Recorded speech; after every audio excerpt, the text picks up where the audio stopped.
एनसीनो classes. आज एनसीनो classes में हम एडमिशन ऑफ पार्टनर की सेकंड क्लास लेके आए हैं। हमने फर्स्ट क्लास आपको करवा दी थी जिसमें हमने एडमिशन ऑफ पार्टनर के कुछ इंट्रोडक्शन देखा था और उसके बारे में एक चीज़ और सीखी थी कि जब कोई पार्टनर आता है तो वो क्या कहलाता है। तो हमने बताया था कि पार्टनर जब भी आता है तो दो चीज़ लाता है, एक कैपिटल और एक गुडविल। उसकी जो जनरल एंट्री थी वो हमने पिछली क्लास में सीखी थी। और अगर किसी ने अगर उस वीडियो को नहीं देखा हो तो आप पहले उस वीडियो को देखें, तब जाके आपको ये क्लास और अच्छे तरीके से समझ में आएगी। आज की क्लास में हम जो करने वाले हैं वो है थोड़ा सा एक्स्ट्रा, यानी कि जब पार्टनर आता है तो जो चीज़ लाता है वो तो हमने सीख ली, बट जब आता है तो उसमें चेंजेस क्या होते हैं, फर्म के अंदर चेंजेस क्या होते हैं। देखिए, जब कोई पार्टनर आता है तो पुराने पार्टनर पहले से ही फर्म में कुछ ना कुछ पैसे बचा के रखते हैं जिसको हम कहते हैं रिजर्व, जिसको हम कहते हैं रिजर्व। तो जब भी कोई नया पार्टनर आता है तो जैसे कि मान के चलो पुराने पार्टनर ने रिजर्व के नाम पर 50,000 रुपये बचा के रख रखे हैं। तो रिजर्व के नाम पर ओल्ड पार्टनर ने 50,000 रुपये बचा के रख रखे हैं। अब नया पार्टनर आएगा, बोलेगा कि भाई मेरे को तो बैलेंस शीट में हिस्सा चाहिए, बैलेंस शीट में हिस्सा चाहिए, तो यानी कि इस रिजर्व में भी वो हिस्सा लेके जाएगा। अब पुराने पार्टनर ये कहते हैं कि भाई ये पैसा हमारा है तो हम क्यों दें, ये तो हमने जोड़ रखा है कि आने वाले अगर हमारी कॉन्टीजेंट लायबिलिटीज होती है तो हम उसको पे ऑफ करेंगे, किससे, इससे। अब आप आ रहे हो तो इसका मतलब ये थोड़ी है कि आप इसमें से पैसे लेके जाओगे, क्योंकि ये जो पैसा है किसका होता है, ये पैसा होता है ओल्ड पार्टनर का। देखो, ओल्ड पार्टनर का जो प्रॉफिट होता है, रिजर्व होता क्या है कि पार्टनर्स के प्रॉफिट में से कुछ हिस्सा क्या करते हैं, हम बचा के रख लेते हैं ताकि आने वाले समय के लिए हम उसको सेट ऑफ कर सकें, उसको पे ऑफ कर सकें, ठीक है ना। तो वो पैसा किसका था, ओल्ड पार्टनर का। प्रॉफिट किसका था, ओल्ड पार्टनर का। प्रॉफिट में से कितना रुपए बचा लिया हमने, 50,000 रुपये हमने बचा लिया। अब सिंपल बात है कि अगर हम 50,000 रुपये किसी के प्रॉफिट में से बचा लेते हैं तो ये जो प्रॉफिट होगा किसका होगा, ओल्ड पार्टनर का होगा। तो ओल्ड पार्टनर ये कहते हैं कि भाई जो भी प्रॉफिट था हमारा या जो भी लॉस था हमारा वो हमारा है, वो न्यू पार्टनर का नहीं है। तो न्यू पार्टनर का नहीं है तो न्यू पार्टनर को मिलना भी नहीं चाहिए। तो कभी भी कोई व्यक्ति आता है तो सबसे पहले ये जो प्रॉफिट होते हैं और रिजर्व होते हैं इनका बंटवारा होता है किसमें, ओल्ड पार्टनर में। किसमें होता है, ओल्ड पार्टनर में। तो इन रिजर्व को और प्रॉफिट को क्या कहते हैं हम, इन रिजर्व और प्रॉफिट को हम कहते हैं एक्यूमुलेटेड प्रॉफिट और रिजर्व, या एक्यूमुलेटेड प्रॉफिट एंड रिजर्व्स। आज की क्लास हमारी इस पर आधारित है, इस पर बेस्ड है कि एक्यूमुलेटेड प्रॉफिट की कैलकुलेशन किस प्रकार से होगी और कैलकुलेशन क्या, जनरल एंट्री किस प्रकार से होगी, ट्रांजैक्शन किस प्रकार से होगी, ठीक है ना। देखिए, एक्यूमुलेटेड प्रॉफिट के अंदर सबसे पहली चीज आती है जनरल रिजर्व। सबसे पहली चीज क्या आती है, जनरल रिजर्व। एक्यूमुलेटेड प्रॉफिट के अंदर पहली चीज क्या आती है, जनरल रिजर्व। दूसरी आती है आपकी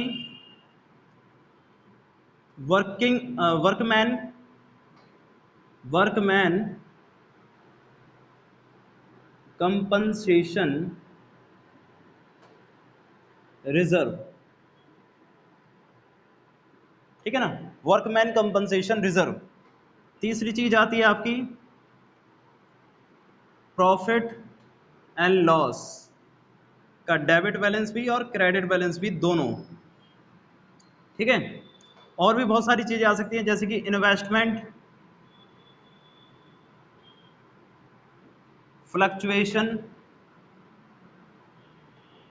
रिजर्व। मतलब ओल्ड पार्टनर्स जो होते हैं उन्होंने जितना भी पैसा बचा के रख रखा है अपने कॉन्टीजेंट लायबिलिटीज को पे करने के लिए, तो वो पैसा किसका है, ओल्ड पार्टनर का। अब वो पैसा ओल्ड पार्टनर का है तो वो ओल्ड पार्टनर में ही क्या होना चाहिए, डिस्ट्रीब्यूट होना चाहिए। और किस रेशियो में होना चाहिए, सिंपल बात है कि ओल्ड पार्टनर का पैसा ओल्ड रेशियो में, यानी कि उन्हीं के रेशियो में क्या हो जाएगा, डिस्ट्रीब्यूट हो जाएगा। ओल्ड रेशियो में क्या हो जाएगा, डिस्ट्रीब्यूट हो जाएगा। तो इसका मतलब जो पैसा पुराने पार्टनर का था वो पुराने पार्टनर को मिल जाएगा, और किस रेशियो में मिल जाएगा, ओल्ड रेशियो में मिल जाएगा। सिंपल कैलकुलेशन है इसमें, ठीक है ना।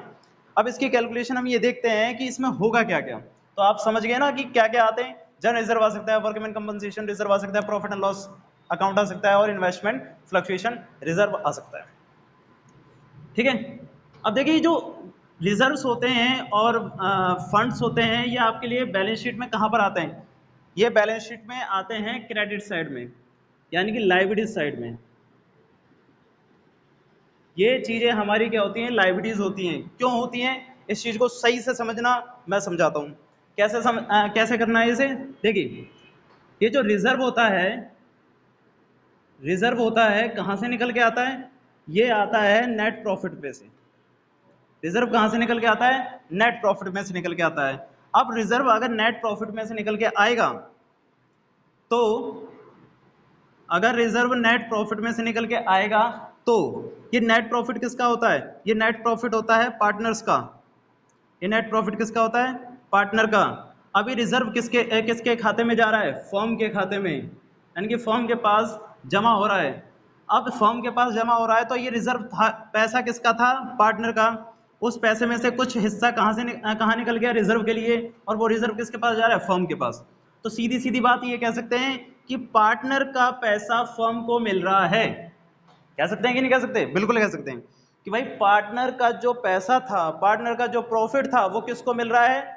फर्म को मिल रहा है। अगर पार्टनर का पैसा फर्म को मिलेगा, तो फर्म जो है इस बंदे को अपना क्रेडिटर बना के चलेगी। एज्यूम करना है कि फर्म जो है पैसे देगी वापस। भाई जब पैसा लिया है तो पैसे देगी। क्यों? क्योंकि हमने पढ़ा है कि इन दोनों के बीच में क्या होता है? बिजनेस एंटिटी कंसेप्ट होता है। Business entity concept. Business entity concept क्या कहता है? कि पार्टनर अलग और बिजनेस अलग, मतलब मालिक अलग और बिजनेस अलग। अगर मालिक और बिजनेस अलग अलग है, तो मालिक के द्वारा लिया गया पैसा बिजनेस के लिए लायबिलिटीज होगी। तो सिंपल बात है कि मालिक के द्वारा लिया गया पैसा बिजनेस के लिए लायबिलिटीज होगी, तो ये रिजर्व भी बिजनेस अपने को लायबिलिटीज बना के रखेगी। यानी कि रिजर्व बिजनेस जो है रिजर्व को क्या बना के रखेगी? अपनी लायबिलिटीज बना के रखेगी कि ये पैसा कभी ना कभी हमें वापस करना पड़ेगा। और आज ये मौका आ गया है जहां पैसा वापस उसको करना है। तो सिंपल बात है कि ये बिजनेस जो है रिजर्व एंड फंड्स को कहां पर बना के रखेगी? अपनी बैलेंस शीट में क्रेडिट साइड में शो करेगी, यानी कि लायबिलिटी साइड में शो करके रखेगी। हम कुछ कंसेप्ट देखते हैं और समझते हैं कि इनकी ट्रांजैक्शन कैसी होगी अगर कोई पार्टनर आता है तो। देखिए, एक एग्जांपल समझते हैं। समझिए कि A and B are partner in a firm sharing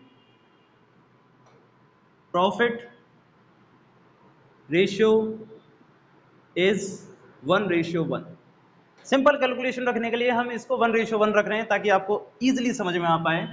तो शेयरिंग प्रॉफिट रेशियो कितना है इसका? 1:1। C admit as a new partner for 1/4 share. C admit होता है 1/4 शेयर के लिए। अब 1/4 शेयर के लिए एडमिट हो रहा है, तो अब इसमें सबसे पहले हमें यह समझना है कि देखो, समझना तो कुछ नहीं है क्योंकि 1/4 शेयर के लिए इशू हो रहा है। हम बस कैलकुलेशन किसकी करना चाह रहे हैं? वर्कमैन कंपनसेशन फंड की। अब बैलेंस शीट में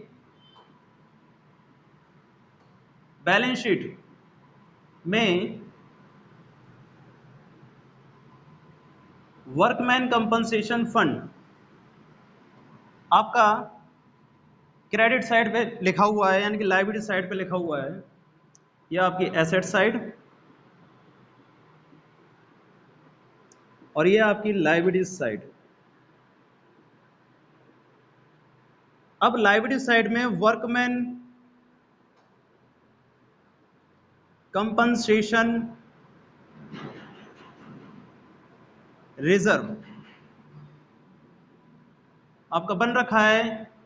एज्यूम करते हैं कि 90,000 का आपका वर्कमैन कंपनसेशन रिजर्व क्वेश्चन में दे रखा है।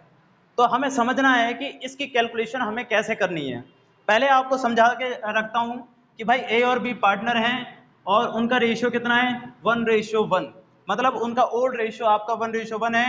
नया पार्टनर आ रहा है 1/4 शेयर के लिए और वर्कमैन कंपनसेशन रिजर्व आपके पास कितना दे रखा है 90,000 का बैलेंस शीट में लाइबिलिटी साइड में। अब इसकी कैलकुलेशन समझते हैं। देखिए वर्कमैन कंपनसेशन रिजर्व पहले होता क्या है ये समझ लेते हैं। देखो वर्कमैन कंपनसेशन रिजर्व होता क्या है कि भाई वर्कमैन वर्कर अपनी कंपनी में अपनी फर्म में वर्कर तो काम करते होंगे और वर्कर काम करते होंगे। कंपनसेशन का मतलब होता है मुआवजा। मुआवजा किस चीज का? मान के चलिए कोई वर्कर कभी क्षतिपूर्ति हो जाए, उसको कुछ नुकसान हो जाए तो वर्करों के नुकसान को कैसे पूरा करेंगे? मान के चलो कोई वर्कर काम करते करते बेहोश हो जाए तो बेहोश होने के बाद उसको हॉस्पिटल ले जाया जाएगा, तो हॉस्पिटल में खर्चा कौन पे करेगा? तो हॉस्पिटल का खर्चा पे करेगा वर्कमैन कंपनसेशन फंड। यानी कि हम वर्करों को अगर कुछ हो जाए उसके लिए पहले से पैसे एक निकाल के रखते हैं और अगर कुछ वर्करों को होता है तो वो पैसे उस पैसे में से हम पैसे निकालते हैं और वर्करों को कंपनसेशन देते हैं। तो वर्करों को कंपनसेशन अगर नहीं दे दिया, अगर वर्करों को कंपनसेशन दे दिया तो वो पैसा गया। अगर पैसा मतलब वर्करों को कंपनसेशन नहीं दिया मतलब वर्कर को कुछ हुआ ही नहीं तो वो पैसा कहां पर है? कंपनी के पास है। अगर कंपनी के पास है तो कंपनी उस पैसे को किसको रिफंड कर देगी? मालिक को, यानी कि पार्टनर्स को। तो वही चीजें हम देखने वाले हैं यहां पर कि देखो केस करते हैं हम। फर्स्ट केस ये है कि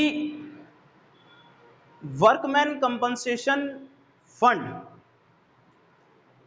अगर 90,000 का है, जैसे कि हमारे पास यहाँ 90,000 का वर्कमैन कंपनसेशन फंड दे रखा है और उसमें से क्लेम अगर हो गया, अगर वर्कमैन कंपनसेशन फंड 90,000 का है तो क्लेम की कैलकुलेशन देखने वाले हैं कि क्लेम अगर हो गया तो किस प्रकार से कैलकुलेशन होगी।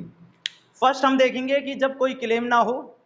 सेकंड हम देखेंगे कि क्लेम कंपनसेशन से कम हुआ हो, यानी कि 90,000 का हमने निकाला है और वर्करों को अगर क्षतिपूर्ति हुई है तो हमने सिर्फ 50,000 दिए हैं। ऐसा भी हो सकता है कि बराबर दे दिया हो और ऐसा भी हो सकता है कि ज्यादा दे दिया हो। अगर हमें 4 केस देखने हैं। फर्स्ट बिल्कुल ना आया हो, सेकंड कम आया हो क्लेम, थर्ड क्लेम बराबर आया हो और फोर्थ क्लेम ज्यादा आया हो। तो 4 केसेस देखने हैं हमें, जल्दी जल्दी देखते हैं, समझते हैं। First case, if there is no claim, अगर क्लेम नहीं होगा तो एंट्री क्या होगी? तो देखिए ये हमने बताया था कि वर्कमैन कंपनसेशन रिजर्व आपके लिए क्या है? लायबिलिटीज। अगर क्लेम नहीं होगा तो सारा का सारा पैसा किसका? मालिक का। अगर क्लेम नहीं होगा तो सारा पैसा किसका? मालिक का। अगर सारा पैसा मालिक का तो 90,000 मालिक के। मालिक कौन थे? ए और बी। और ए और बी में वो पैसा बढ़ जाएगा। अब ए और बी में पैसा बढ़ जाएगा तो ये वर्कमैन कंपनसेशन फंड तो खत्म हो जाएगा। अगर वर्कमैन कंपनसेशन फंड खत्म हो गया तो वो लायबिलिटीज है, लायबिलिटीज अगर खत्म होती है तो वो डेबिट होती है। सिंपल बात बताएं हमें कि workman compensation reserve debit. Workman compensation reserve क्या हो जाएगी? आपकी डेबिट हो जाएगी, क्योंकि वो लायबिलिटीज है और लायबिलिटी जब भी खत्म होती है तो वो डेबिट होती है। और खत्म होके किसको मिल रही है? टू एज कैपिटल अकाउंट और टू बीज कैपिटल अकाउंट।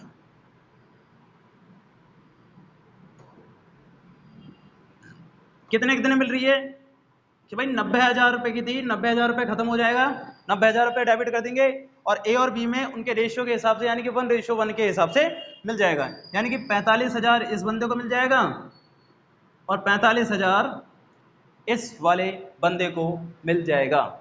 ठीक है, तो समझ में आ रहा है? अगर कोई भी क्लेम नहीं होगा तो केस क्या होगा कि वर्कमैन कंपनसेशन रिजर्व डेबिट हो जाएगा, to A is capital account, to B is capital account, 45,000 रुपए। सिंपल, बहुत ही सिंपल। ठीक है,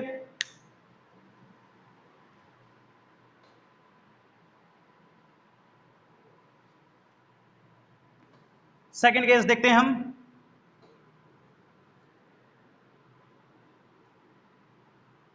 केस सेकंड, देखिए बहुत ही मजेदार क्वेश्चन है ये। अगर आपने इसको कर लिया तो कम से कम आपको एडमिशन ऑफ पार्टनर का ये समझिए कि 15% आ गया, क्योंकि कहीं ना कहीं ये रिजर्व आ जाता है और कैलकुलेशन में दिक्कत देता है हमें। तो यहां पर हम केस सेकंड देख रहे हैं कि if there is a claim for ₹50,000, ठीक है भाई, 50,000 का आपके पास क्लेम है, यानी कि अब की बार कोई ना कोई वर्कर प्रॉब्लम में आ गया होगा और उस वर्कर को हमने कितने रुपए दिए, 50,000 रुपए। तो सिंपल बात है कि भाई 50,000 देंगे तो 50,000 हमारा कम हो जाएगा। सिंपल बात है, इसमें कौन सी कैलकुलेशन की बात होगी कि भाई 90,000 में से 50,000 हमने दिया तो 50,000 हमारा कम हो गया। अब बचा कितना हमारे हाथ में, अब हमारे हाथ में बचा है 40,000 रुपए।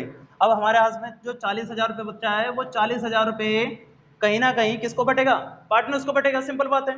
अब देखो हमारे पास था कितना, 90,000 रुपए, हमारे पास था कितना, 90,000। भाई 90,000 का 90,000 ही तो खत्म हो रहा है, कैसे कि 50,000 वर्कर को दे दिया और 40,000 पार्टनर ले गए, तो इसका मतलब 90,000 तो खत्म हो रहा है ना। तब 90,000 खत्म होगा तो एंट्री क्या होगी, एंट्री में वर्कमैन कंपनसेशन रिजर्व तो डेबिट ही होगा, क्योंकि भाई ये लाइबिलिटीज थी और लाइबिलिटीज हमारी क्या हो रही है, सेट ऑफ खत्म हो रही है। तो कितने रुपए से हो रही है, 90,000 से। टू टू खत्म किस चीज से हो रही है, खत्म पहली हो रही है क्लेम से, खत्म पहली किससे हो रही है, क्लेम से।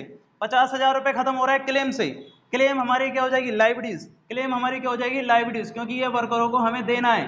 तो लाइबिलिटीज को क्रेडिट में करते हैं, तो एंट्री क्या करेंगे इसकी, टू, इसको लिखते हैं provision, provision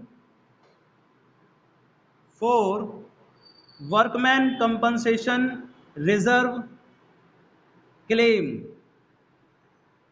workman compensation reserve claim, ध्यान रखना, to provision for workman compensation reserve claim, कितने रुपए से, 50,000 से, ठीक है, कितने रुपए से, 50,000 से। और बचा हुआ 40,000 किसके हाथ में जाएगा, टू एज कैपिटल अकाउंट और टू बीज कैपिटल अकाउंट। इसमें कोई कंफ्यूजन क्रिएट नहीं होनी चाहिए, बहुत ही सिंपल है। कितने कितने रुपए जाएंगे, 45,000, सॉरी 40,000 में से आधा आधा, यानी कि 20,000 रुपए और 20,000 रुपए, सिंपल कैलकुलेशन खत्म। यानी कि अगर कोई क्लेम आता है 50,000 का, या 50,000 का है, किसी का भी आया है, तो क्लेम से भी क्या हो रहा है, वर्कमैन कंपनसेशन रिजर्व कम हो रहा है। तो वर्कमैन कंपनसेशन रिजर्व कम होगा 90,000 से, कितनी चीजों से, पहली प्रोविजन से ही कम हो जाएगा, provision for workman compensation reserve claim, कितने रुपए, 50,000 रुपए। और जो बचा हुआ है 40,000 रुपए, वो किसके खाते में जाएगा, टू एज टू बीज, सिंपल, बहुत ही सिंपल, ठीक है। अगला अगला कंसेप्ट, अगला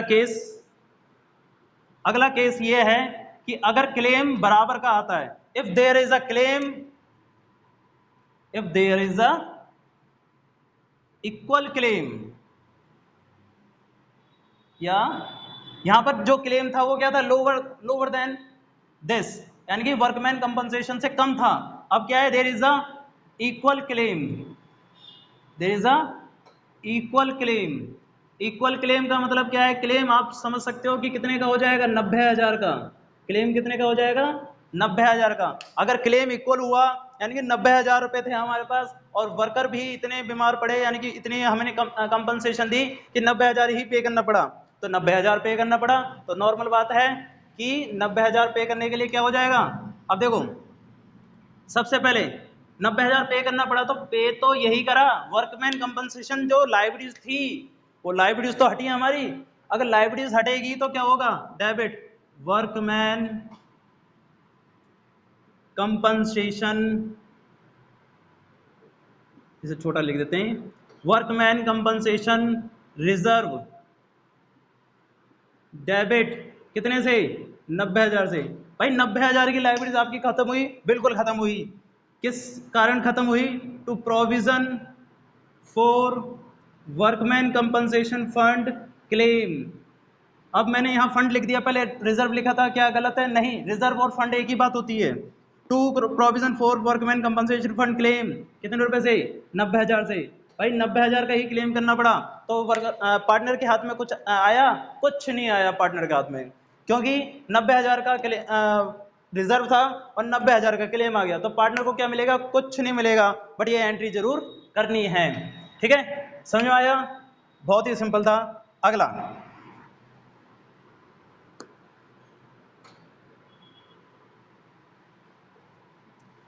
अब कह रहा है क्वेश्चन, इसमें क्या है कि क्लेम ज्यादा का आ जाएगा, हाई क्लेम आ जाएगा। फोर्थ केस, सिंपल सा केस आ रहा है, if there is a claim for rupees 1 lakh. भाई ऐसा भी तो हो सकता है कि वर्कर जो बीमार पड़े हो, हमारी प्रोडिक्शन से ज्यादा पड़ गए हो। सिंपल बात है, हमने सोचा होगा कि 90,000 तक का खर्चा हो जाएगा, बट 90,000 से ज्यादा का खर्चा हो गया, 1 लाख का खर्चा हो गया। 1 लाख का खर्चा नहीं हो सकता? बिल्कुल हो सकता है भाई, क्योंकि ये कॉन्टीजेंट लाइबिलिटीज हैं, हमें नहीं पता कि कितनी हो सकती है, कितनी भी हो सकती है। अब 1 लाख का खर्चा हो गया तो 1 लाख की क्या पेमेंट नहीं करेंगे हम? करनी पड़ेगी। और उसकी एंट्री नहीं करेंगे? करनी पड़ेगी। कैसे कैसे करेंगे भाई? हमारा जो पहले तो जो खर्चा था वो 1 लाख का था, और हमने बचा के कितना रख रखा है? 90,000। वो 90,000 सेट ऑफ होगा तो 90,000 खत्म होगा, तो 90,000 खत्म होगा तो एंट्री क्या होगी? Workman compensation reserve. देखिए, हर एंट्री में हमने वर्कमैन कंपनसेशन रिजर्व को डेबिट कराया, क्योंकि वो लाइबिलिटीज थी, और लाइबिलिटीज क्या हो रही है? खत्म हो रही है। तो कोई बात थोड़ी है, लाइबिलिटीज खत्म होती है तो क्या होता है? डेबिट ही होता है। वर्कमैन कंपनसेशन रिजर्व डेबिट हो जाएगा 90,000 से 2। अब देखो, मैं इस एंट्री को थोड़ा सा घुमा के लिख रहा हूं पहले। 2 provision for workman compensation fund claim. कितने रुपए से? 1 लाख रुपए से। कितने से? 1 लाख से। यहाँ 90,000 और यहाँ पर 1 लाख। ठीक है, कितने से? 1 लाख रुपए से। प्रोविजन कितने से बनाया हमारा? 1 लाख रुपए से। अब देखो डिफरेंस कहाँ अराइज हो रहा है? डेबिट साइड में अराइज हो रहा है, क्योंकि क्रेडिट साइड में तो 1 लाख लिखे हैं, बट डेबिट साइड में 90,000 लिखे हैं, तो 10,000 की कमी आ रही है। वो 10,000 की कमी इसलिए आ रही है क्योंकि भैया हमारे पास रिजर्व था 90,000 का और खर्चा हो गया 1 लाख का। अब यहाँ पर हमें फायदा थोड़ी हो रहा है, यहाँ पर हो रहा है नुकसान, और नुकसान जब भी होता है तो डेबिट में ही होता है। एक्सपेंस जब भी होते हैं तो कहाँ होते हैं? डेबिट में होते हैं। तो नॉर्मल बात है कि हमारे पास डेबिट में कुछ ना कुछ एक्सपेंसेस आ रहे हैं, तो इस एक्सपेंसेस को डेबिट में एक्सपेंसेस के नाम से नहीं लिखते, इसको लिखते हैं रीवैल्यूएशन के नाम से। किसके नाम से?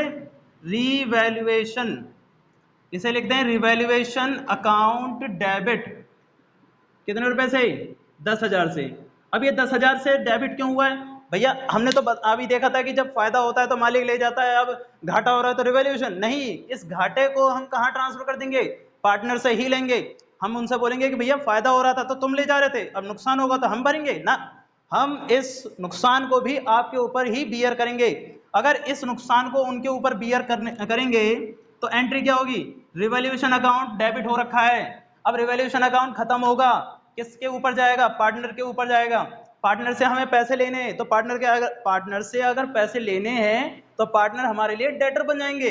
तो हम पार्टनर को क्या बनाएंगे? Debtor. A's capital account debit, A's capital account debit. B is capital account debit, B is capital account debit. और 2 रिवैल्यूएशन, क्योंकि रिवैल्यूएशन का जो खर्चा था,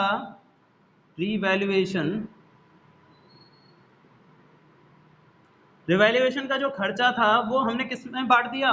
पार्टनर्स में बांट दिया कि भैया इस खर्चे को पे करो। कितना कितना? आधा आधा। क्योंकि हाफ हाफ इसलिए पे करना पड़ रहा है क्योंकि इनका रेशियो कितना था? ओल्ड रेशियो, हाफ और हाफ। तो इसका मतलब कि अगर क्लेम ज्यादा आता है तो सबसे पहले वर्कमैन कंपनसेशन खत्म तो होता है, बट उसके साथ हमें लॉस भी होता है, और लॉस जो होता है उस लॉस को हम किस में ट्रांसफर कर देते हैं? पार्टनर्स कैपिटल अकाउंट में ट्रांसफर कर देते हैं। ठीक है, तो आज की क्लास में हमने क्या सीखा? आज की क्लास में हमने वर्कमैन कंपनसेशन के सारे कंसेप्ट सीख लिए, इससे ज्यादा कभी नहीं आएगा, गारंटेड है। ठीक है, तो अब वर्कमैन कंपनसेशन के साथ साथ यहाँ पर इन्वेस्टमेंट फ्लक्चुएशन फंड होता, जनरल रिजर्व होता, कुछ भी होता, सारी एंट्री भैया ऐसे ही होती, क्योंकि सारे के सारे क्या है? लाइबिलिटीज हैं, और सारी की सारी लाइबिलिटीज हैं, और लाइबिलिटीज पे ऑफ हो रही है, सेट ऑफ हो रही है, तो सारी एंट्रियां ऐसी होंगी। आप वर्कमैन कंपनसेशन रिजर्व के साथ जनरल रिजर्व रख दो, वर्कमैन कंपनसेशन रिजर्व के साथ मतलब उसकी जगह आप इन्वेस्टमेंट फ्लक्चुएशन रिजर्व रख दो, सारी एंट्रियां एक जैसी होंगी, कोई कंफ्यूजन क्रिएट नहीं होगी। ठीक है, तो उम्मीद करते हैं कि आपको ये कंसेप्ट समझ में आया होगा। और इससे रिलेटेड देखो इन सब के एक साथ हम प्रैक्टिकल क्वेश्चन करेंगे ताकि आपको एक साथ समझ में आए कि हमने क्या क्या करा है। बट वीडियो को पूरा देखना और समझना, ठीक है। तो मिलते हैं अगली क्लास में, तब तक के लिए बाय बाय।